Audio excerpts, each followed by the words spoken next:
पूज्याय राघवेन्द्राय सत्यधर्मरथाय च भजतां कल्पवृक्षाय नमतां कामधेनुवे कृष्णाय वासुदेवाय देवकी नंदनाय च नंदगोपकुमाराय गोविंदाय नमो नमः. ஐந்தாவது வேதம் என்று போற்றப்படும் மகாபாரதத்தில் உள்ளடங்கிய இரண்டு மிக உயர்ந்த விஷயம், ஒன்று பகவத்கீதை, மற்றொன்று விஷ்ணு சஹஸ்ரநாமம். அந்த பகவத்கீதை நம் வாழ்க்கையில் ஏற்படும் எல்லா விதமான சந்தேகங்களுக்கும் விடை தருவதாக அமைந்துள்ளது. நாம் எப்படி வாழ வேண்டும், நாம் எப்படி இறைவனை சேர வேண்டும் என்கின்ற யோகம், அதாவது வழியை சொல்லித் தருவது பகவத்கீதை.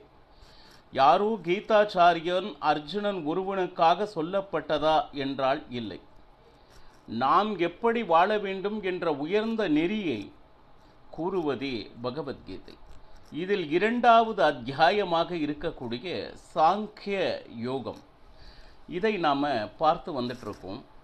இதில் பகவான் கிருஷ்ணன் அர்ஜுனனுக்கு சொல்லக்கூடிய மிக உயர்ந்த விஷயம், தேகம் நிச்சயமாக ஒரு நாள் இல்லை, இருந்துதான் போகும், அதில் எந்த சந்தேகமும் இல்லை. ஆனால் அந்த தேகத்தை இயக்கக்கூடிய ஆத்மாவுக்கு என்றுமே அழிவில்லை. எரிக்க முடியுமா, உலர்த்த முடியுமா, இப்படியெல்லாம் எந்த விஷயத்தினாலும் அதை பிளக்கவோ எரிக்கவோ துன்புறுத்தவோ எந்த காரியத்தையும் ஆத்மாவுக்கு நம்மால் செய்ய முடியாது. இதையத்தான் முதல்ல, ஏன்னா இந்த அம்பை எடுத்துக்கொண்டு நான் இவர்களை எல்லாம் கொன்று விடுவேன் என்று சொல்கிறானே, அந்த இரத்த கரையில் கிடைக்கின்ற அந்த ராஜ்யம் எனக்கு வேண்டுமா என்று கேட்கின்றானே. இந்த உலகத்தில் யாரும் யாரையும் கொல்ல முடியாது, தேகம் விழுமே தவிர அந்த ஆத்மா மற்றொரு உடலை எடுத்துக்கொண்டு மறுபடியும் ஜீவிதத்தில் இருந்துவிடும் என்பதனை புரிய வைக்க முயற்சிக்கிறான் கீதாச்சாரியன். இப்போ இரண்டாவது அத்தியாயத்தில் 25வது ஸ்லோகம், அவ்யக்தோ எம் அசிந்தியோயம் அவிகாரியோ எம் உச்சியதே தஸ்மாத் ஏவம் விதித்வைனம் நானுசோஷித்தும் அருகசி. சாமானிய இந்த கண்களால் எப்படி நம்மளுடைய தேகத்தில் இருக்கக்கூடிய வெளிப்புற அந்த இந்திரியங்களை நம்மால் காண முடிகிறதோ, அதை போல ஆத்மாவை காட்டு என்றால் எந்த காலத்திலும் நம்மளுடைய இந்த ஊன கண்களினால் ஆத்மாவை பார்க்க முடியாது, பார்வைக்கு புலப்படாதது. அது மட்டுமா அப்படின்னா, இதெல்லாம் சொல்றமே இல்லையே, நம்ம சிந்தைக்கே அப்பாற்பட்ட ஒரு அளவில் இருந்து கொண்டு நம்மளுடைய முழுவதுமான இருக்கக்கூடிய தேகத்தை இயக்கக்கூடிய சாமர்த்தியம் படைத்தவன், என்றும் அழிவில்லாதவன், நித்தியமானவன். அப்பேற்பட்ட அந்த ஆத்மாவனுடைய உயர்ந்த ஒரு விஷயங்களை கூறிக்கொண்டு இருக்கிறார். சரி, அந்த ஆத்மாவை நாம் நினைத்தால் மாற்ற முடியுமா என்றால் கண்டிப்பாக இல்லை. தேகத்திற்கு ஏதாவது பல இடர்பாடுகள் வரலாம், ஆனால் எது வந்த போதும் ஆத்மா என்றும் அப்படியே இருக்கக்கூடியது. அதனை யாராலும் எந்த தொந்தரவும் செய்ய முடியாது, அழிக்கவும் முடியாது, அதனை வருத்தவும் முடியாது. பாருங்க, அப்போ ஆத்மா நிலையற்றது நிலையானது அப்படின்னு அறிந்தவர்கள் ஞானிகள். அது நிச்சயமாக என்றும் அழிவதில்லை. இந்த தேகம் வீழ்ந்தாலும் மற்றொரு தேகத்தை எடுத்துக்கொள்கிறது. ஒரு ஆடை மிகவும் பழையது ஆனால் எப்படி புதிய ஆடை எடுத்துக்கொள்கிறோமோ அதை போன்ற செயல். அப்போ இந்த தேகம் விழுந்தால் மரணம் நிகழ்கிறதே, இவர்களெல்லாம் நம்மை விட்டு பிரிந்து விட்டார்களே என்கின்ற எண்ணமோ துக்கமோ ஞானிகளுக்கு இல்லை. அப்போ நன்கு படைத்த ஆன்மீகவாதிகள் இந்த பிறப்பு இறப்பு என்பது நிச்சயமாக நடந்து கொண்டு இருக்கக்கூடிய விஷயம், நாம் அந்த மாறாத அன்பினை நிலையற்ற வஸ்து மேல் வைத்தது நம் தவறுதான். ஒரு குடும்பமாக இருக்கிறோம் என்றால் கணவன் மனைவி குழந்தைகள் இருக்கட்டும், அவர்கள் மேல் அளவில் அடங்காத ஒரு பாசம் இருக்கட்டும். ஆனால் இதுவே உலகம், இதை தவிர எனக்கு வேறு உலகம் இல்லை என்று அந்த மாயையில் சிக்கி பந்தத்தில் சிக்கி வாழ்கின்றார்கள் இல்லையா? அது மிகவும் தவறு என்கிறது ஆன்மீகம். ஏனென்றால் ஆத்மா மனைவியினுடையது வேறு, கணவனுடையது வேறு, குழந்தைகளுடையது வேறு. அவரவர் சாதனைக்காக இந்த உலகத்தில் வந்திருக்கிறோம் பக்தர்களே. நமக்காக நம்மளுடைய கணவனோ குழந்தைகளோ நிச்சயமாக பிரார்த்திக்கவோ சாதிக்கவோ முடியாது. ஒவ்வொரு ஜீவனுக்கும் இந்த உலகத்தில் தான் பிறந்ததற்கு அவரவர்களுக்கு என்ற ஒரு பொறுப்பு இருக்கிறது. அந்த ஆத்மாவை உயர்த்தும் அதிகாரம் இருக்கிறது. ஆனால் அதனை மறந்து விட்ட ஒரு நிலையிலே அதனை எல்லாம் ஞாபகம் படுத்தவே கீதாச்சாரியான் முயல்கிறார். ஏன்னா ஒரு மாயையில் சிக்கிக்கொண்டு எது நிலையற்றதோ அதன் மேலேயே அதனை சுற்றியே நம்மளுடைய வாழ்க்கை பின்னப்பட்டிருக்கிறது.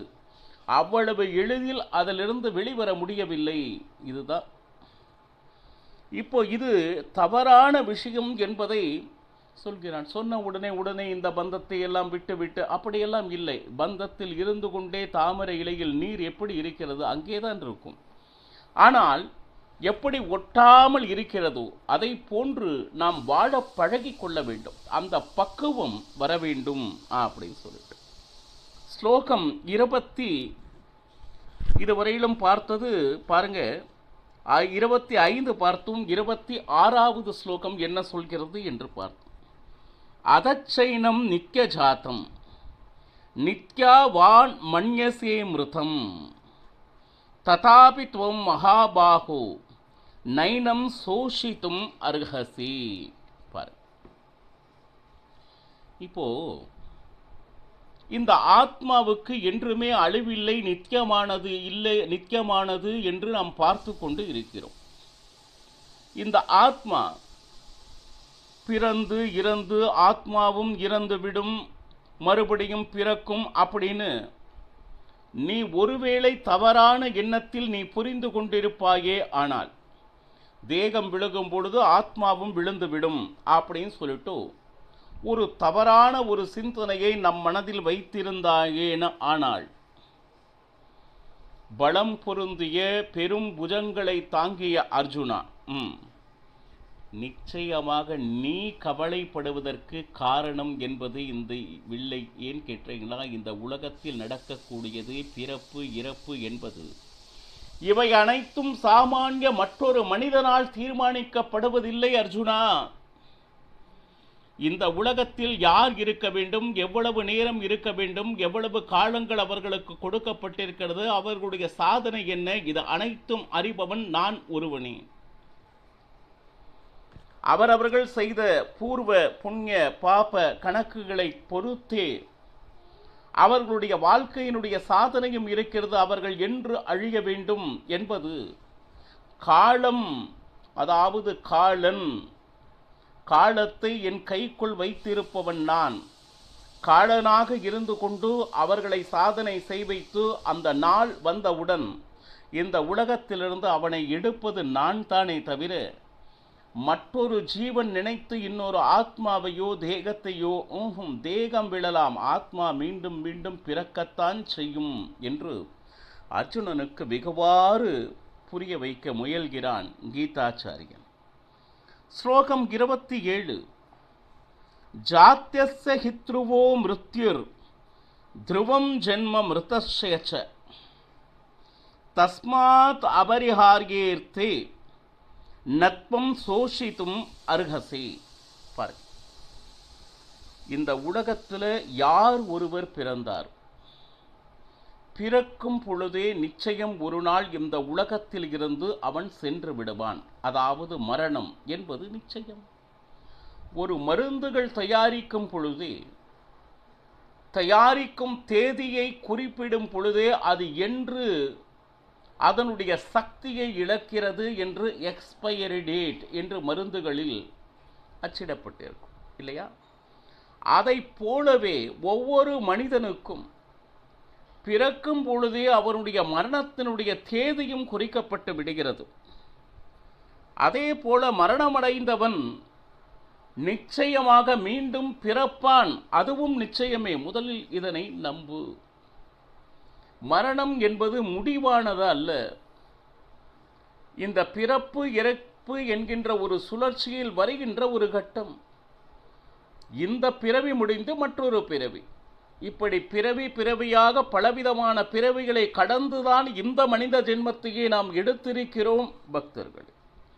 அதாவது இது நாம் நினைத்தால் இந்த சுழற்சியிலிருந்து தப்பிக்க முடியலாம் அப்படின்னா நிச்சயமாக முடியாது, தவிர்க்க முடியாதது. ஏன்னா இந்த நாடகத்தை நடத்தி கொண்டிருப்பவன் அவன், முடிவு செய்பவன் அவன். நாம் நினைச்சிட்டு இருக்கோம் இந்த வாழ்க்கையில் நான் எடுத்த முடிவெல்லாம் நல்லபடியாக நடந்து கொண்டு வருகிறது. நிச்சயமாக இல்லை. நீங்கள் நினைப்பதும் பகவான் நினைத்ததும் ஒன்றாக இருக்கும் பட்சத்தில் அது நல்லபடியாக நடக்கும். ஆனால் நாம் நினைத்து இறைவன் இது நடக்கக்கூடாது என்கின்ற எண்ணம் இருந்தால் எந்த காரணத்திலும் அந்த விஷயத்தை நடத்தி காட்டிவிட முடியாது பக்தர்கள். சர்வதந்திர ஸ்வதந்திரன் என்பவன் அவன் ஒருவனே.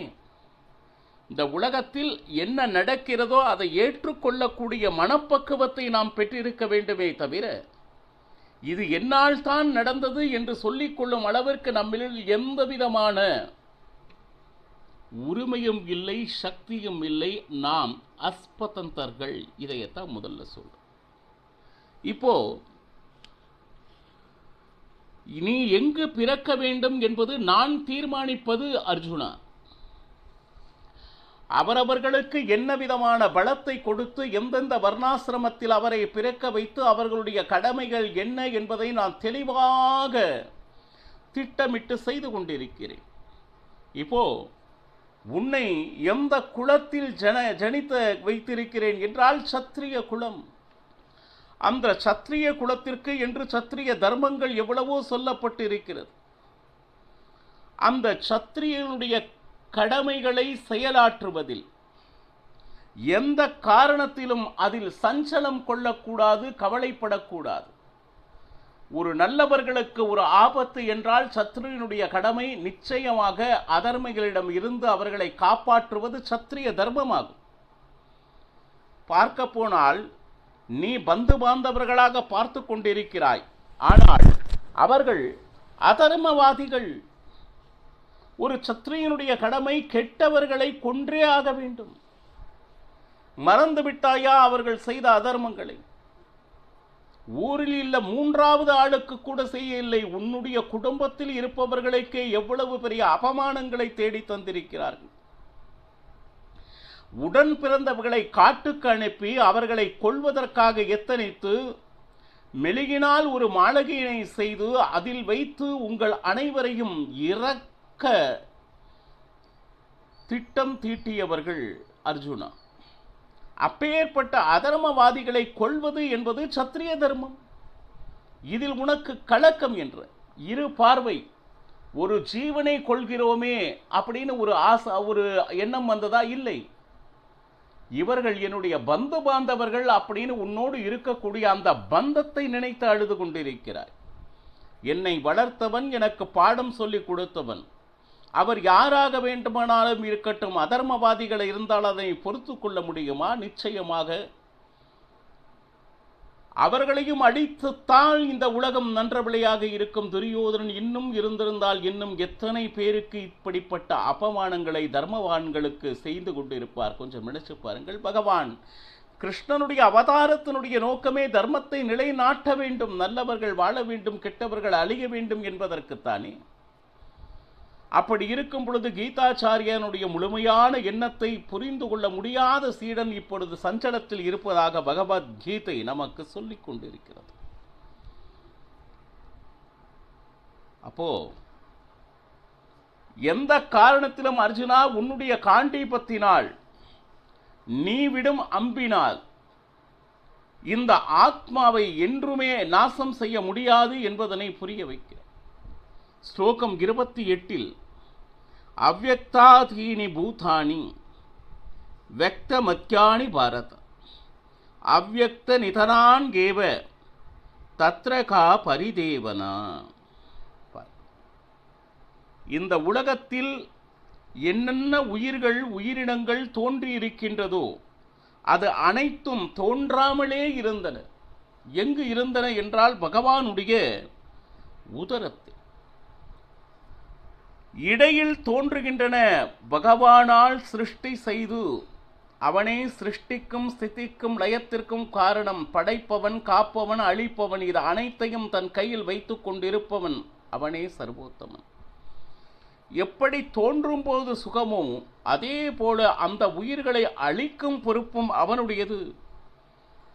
அந்த உயிர்கள் அழிஞ்சால் நிச்சயமாக இந்த உலகத்தில் அனைத்து ஜீவர்களும் மறைகின்றன.